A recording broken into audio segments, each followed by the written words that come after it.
Hello and welcome in another video of maths for me.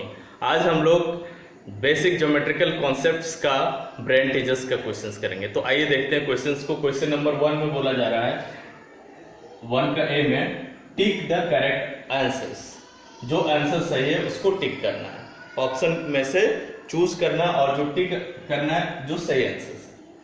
तो ए में बोला गया a dash x tends endlessly in all directions. सभी directions में एंडलेसली जो एक्सटेंड करे उसको हम लोग क्या बोलेंगे? उसको हम लोग प्लेन बोलेंगे। लाइन कोई गलती से टिक नहीं करेंगे। लाइन क्या सोचते हैं कि लेफ्ट और राइट में बढ़ रहा है, दोनों तरफ एंडलेसली बढ़ रहा है, दोनों तरफ नहीं बोला जा रहा है, ऑल डायरेक्शन बोला जा रहा है। तो ऑल डायरेक्शन के लिए प्लेन हो जाएगा answer. B number, which of the following is different from others. ये 4 ऑप्शन है, उनमें से डिफरेंट कौन सा है? बॉल, ऑरेंज, ग्लोब या स्टिकर।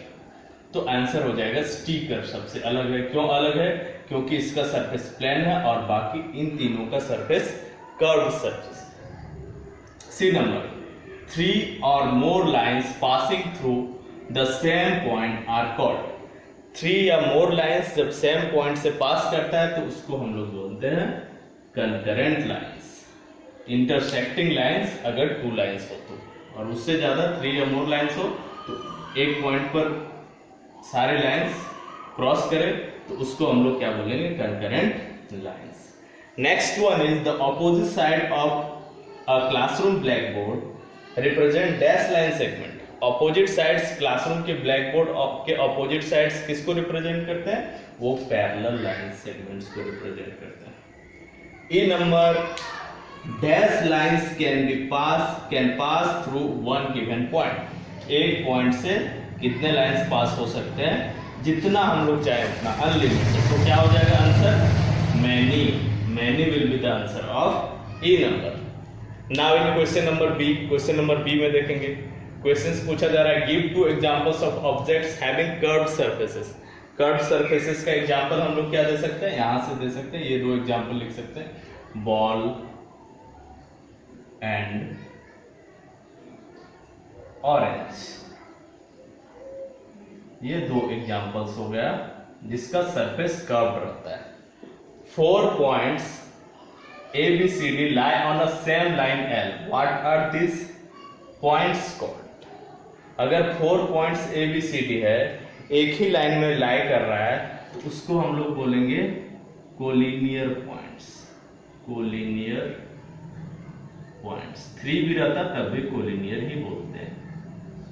3 या मोर पॉइंट्स एक लाइन में लाई करे स्ट्रेट लाइन में, तो उसको हम लोग क्या बोलते हैं? कोलिनियर पॉइंट्स बोलते हैं। Next one is C number, can you draw a line on the surface of a sphere completely lying on it. Sphere क्या राउंड शेप का है, और लाइन जो है वो क्या होता है? स्ट्रेट पाथ होता है। लाइन की डेफिनेशन में हम लोग देखें तो हम लोग एक स्ट्रेट लाइन या लाइन ड्रॉ नहीं कर सकते हैं, तो इसका आंसर हो जाएगा नो।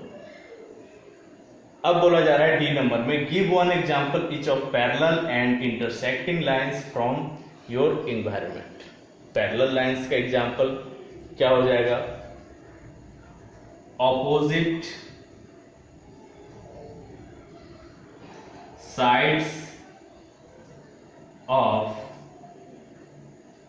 Table top. टेबल के टॉप के ऑपोजिट साइड्स जो है वो एग्जाम्पल हो जाएंगे आपके पैरेलल लाइंस के। Example of intersecting lines, a pair of scissor. Scissor का मतलब कैंची। अ पेयर ऑफ सीजर्स, कैंची। कैंची इस तरह से रहता है, इंटरसेक्ट करता है एक दूसरे के। और अगर आपको कोई इन्वायरमेंट में या रियल लाइफ में कोई एग्जाम्पल समझ में आता है तो उसको कमेंट में लिख के बताइए इन दोनों का। ई नंबर में देखेंगे, if 2 lines M and N cut at a point X, 2 lines है, point M और N lines है 2, जो कहां पर कट कर रहा है? X पर कट कर रहा है। तो इसको हम लोग क्या बोलेंगे? उस पॉइंट को क्या बोलेंगे? उस पॉइंट को बोला जाता है point of intersection. Point of intersection. Next question हम लोग देखेंगे आगे। नाउ इन क्वेश्चन नंबर 2 इसमें बोला जा रहा है you are given some points here, name all the sets of collinear points. ये जो पॉइंट्स दिए हुए उसमें जितने भी पॉसिबल सेट्स हैं कोलिनियर पॉइंट्स को, उसको मार्क करना है और नेम लिखना है उसका। तो नेम क्या हो जाएगा, एक सेट यहां पर बन सकता है अगर इन तीनों पॉइंट्स को मिला दें। 3 और मोर पॉइंट्स एक स्ट्रेट लाइन में आए तो उनको कोलिनियर पॉइंट्स बोलते हैं। तो 3 लाइंस हम लोगों को मिल जा रहा है यहां भी। तो ये क्या हो गया, ये 2 पॉसिबिलिटी है कोलिनियर लाइंस के। तो क्या नाम हो जाएगा पॉइंट्स के सेट का। तो सारे सेट को लिखना है। तो फर्स्ट सेट हो जाएगा PRS and second set will be QST।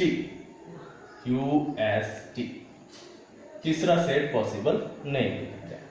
अब क्वेश्चन नंबर 3 में बोला जा रहा है in the given figure here name, ये जो फिगर दिया हुआ उसके बेसिस पर नेम्स बताना है आपको। किसका नेम्स बताना है, ए नंबर में all the pairs of parallel lines, जितने भी पैरेलल लाइंस के पेयर्स दिख रहे हैं। तो कौन कौन से पेयर दिख रहे हैं, फर्स्ट इज LM, L और M आपस में पैरेलल दिख रहे हैं, M and N, and the third one is L and N, L, N। और तीसरा कोई भी, चौथा कोई भी पेयर हम लोगों को पैरेलल नहीं दिख रहा है। बी नंबर में बोला गया है 4 पेयर्स ऑफ इंटरसेक्टिंग लाइंस।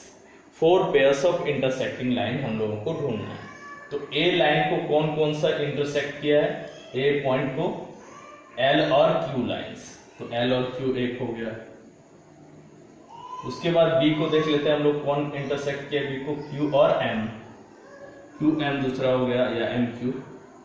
आगे पीछे लिखे तो कोई भी फर्क नहीं पड़ता है, इसको यहां लिख दें इसको वहां लिख दें तो कोई फर्क नहीं पड़ता। फिर सी में देखते हैं हम लोग, सी में Q और N, QN। एंड डी में कौन कौन सा लाइन आके कट किया है, पॉइंट ऑफ इंटरसेक्शन है डी, L और R। इसके अलावा बहुत सारे मिल सकते हैं। इस क्वेश्चन में 4 पेयर्स लिखने के लिए बोला है जो मैंने लिख दिया, आप इसके अलावा दूसरा भी लिख सकते हैं। C number, the lines whose point of intersection is A. A पर पॉइंट ऑफ इंटरसेक्शन किस किस लाइन का है, तो L और Q अभी लिखा हमने, तो LQ हो जाएगा। The lines whose point of intersection is D, D पर पॉइंट ऑफ इंटरसेक्शन है L और R का, तो LR हो जाएगा। 3 sets of collinear points, collinear points का 3 सेट्स ढूंढना है। तो GABC एक सेट हो गया, GABC। उसके बाद GHIJK एक सेट हो गया, GHIJK। और क्या हो जाएगा, CFK हो जाएगा, CFK। 3 सेट्स ढूंढना, इसके अलावा और सेट्स भी हो सकता है। F नंबर देखेंगे, point of intersection of lines. Point of intersection बताना है, किन लाइंस का बताना है, first number P and R का। P यहां पर है और R यहां पर है, कहां मिल रहे हैं दोनों आपके, J पर मिल रहे हैं। P R both are meeting at point J। L and P, ये P है और इधर L है, P लाइन और L लाइन आके यहां पर H पर मिल रहे हैं। इसके बाद के क्वेश्चंस हम लोग किसी और वीडियो में देखेंगे। That's all.